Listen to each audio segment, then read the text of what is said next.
Hello and welcome from Colorado. We are at Crest Butte right now, and right now you can see the vapor coming from my breath. It's about 2 degrees, which is actually a lot warmer than it was yesterday. Yesterday when we came out, it was 17 degrees below zero, but it felt like 33 degrees below zero. Anyway, I know you're looking at me. My name's Colby King. Yes, it is me. I know you're looking at the hair, wondering what happened. We came up here a few days ago. I decided not to cut my hair, and well, you know, you just see what happened. Well, actually, I didn't cut my hair, but I also went out and I bought this neat toboggan right here. See, it's actually attached, and so I think it looks pretty good. It's also very biblical, because the Bible says in Matthew, it says that God has numbered every hair on your head. So it's saying, hey, don't worry, you can trust God. He knows every hair on your head. He won't let you down. He loves you so much. We're gonna have a great time today.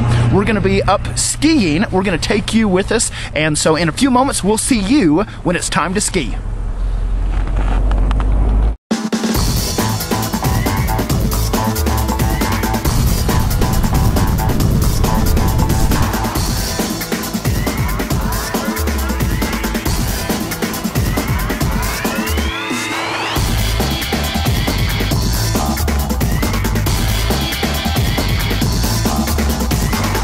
Hello, right now we are waiting at the bus stop, and we're getting ready to head up skiing. But while we're waiting out here, it is very cold, just standing waiting. I was reminded of a Bible verse. The Bible says in Revelations chapter 3, Jesus said, I wish that you were hot or cold, but since you're lukewarm, I'll spit you out of my mouth.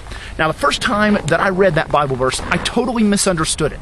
I thought it was saying that Jesus was saying, I wish you were hot, I wish you were saved, or I wish you were cold, I wish you were lost, but since you're lukewarm, I'll spit you out. And that is not what it means at all. God would never say, I wish you were lost. So what does it mean? I wish you were hot, I wish you were cold, because I'm really cold right now. Well, you know what I didn't understand is what we're teaching you about studying the Bible, is that you need to understand who was talking to whom and where they were. And Jesus was talking to a church through John. He was talking to a church at Laodicea, and that church, Laodicea, there were hot spring wells, and there were cold wells, and there were lukewarm water. Now, the hot and the cold, they were both good for something, but the lukewarm ones would make you sick to your stomach. So if you drank from it, you'd feel sick, and a lot of times you would throw up. And that's why Jesus said, because you're lukewarm, I'll spit you out of my mouth. In other words, it makes me sick. And so hot and cold, well, what do those mean? Well, I want you to think of it this way. Hot, I want you to think when somebody's hot, they're on fire. And that's a great thing. People come back from camp and they say, hey, I'm on fire for God. Well, when you're cold, I'm cold right now. Let's say I stepped outside and I was wearing shorts and a t-shirt. Would I keep walking? No. I'd turn around, I'd go back in. I would realize something is wrong and something needs to change. And so when you're cold, like you're laying in bed at night, your feet stick out and you feel real cold, well, you're not just gonna lay there, you're gonna make a change. And so sometimes in life you're hot, which means you're walking with Jesus and everything in your life is absolutely right with Him. Sometimes you're cold. God points out to you that something needs to change. It's like your feet sticking out, you're cold. Well, what do? Well, I've got to make a change, and I'm going to make that change. So I wish you were hot, I wish you were cold, but since you're lukewarm, what's that? Well, lukewarm is, you know, I just really don't care. I'm going to do what I want to do. I go to church. It's okay. I'm just going to go through the motions. I'm lukewarm. I'm comfortable. I don't want to be changed. I don't want to be moved. I just want to do what I want to do. That's lukewarm, and that's what Jesus said. Makes me sick. It's like those lukewarm water wells. Don't drink from that. Don't be that. Follow Jesus. Be right with Him. If something needs to change, make the change, but don't stay lukewarm.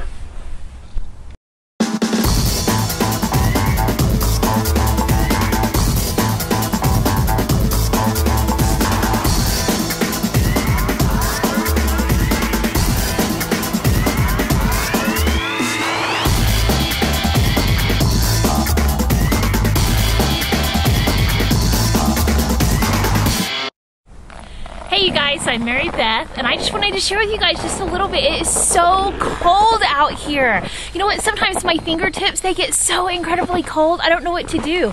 And so 3 years ago, we went to the store and we found these things. They're called hand warmers. Okay, and so what you do is you take these and you hold them or you put them inside your glove and they get warm. They get super, super hot.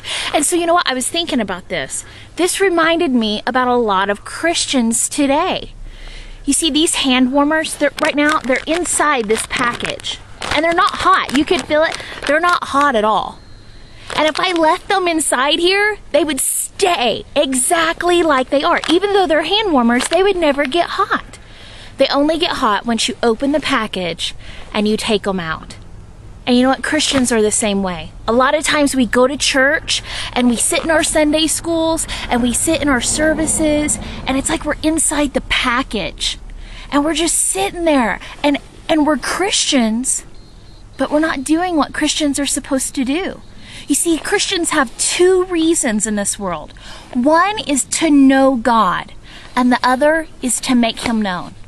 The only way you're going to be warm, the only way you're going to be a hot Christian is if you get yourself out of the package and you start taking Jesus to other parts of the world.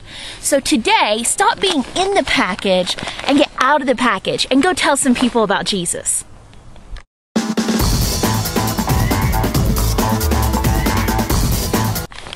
This is a hand warmer and this is a hand warmer. What's the difference? This one's in the package, this one's not. This one's hot, this one's cold. Which one are you? Don't be in the package.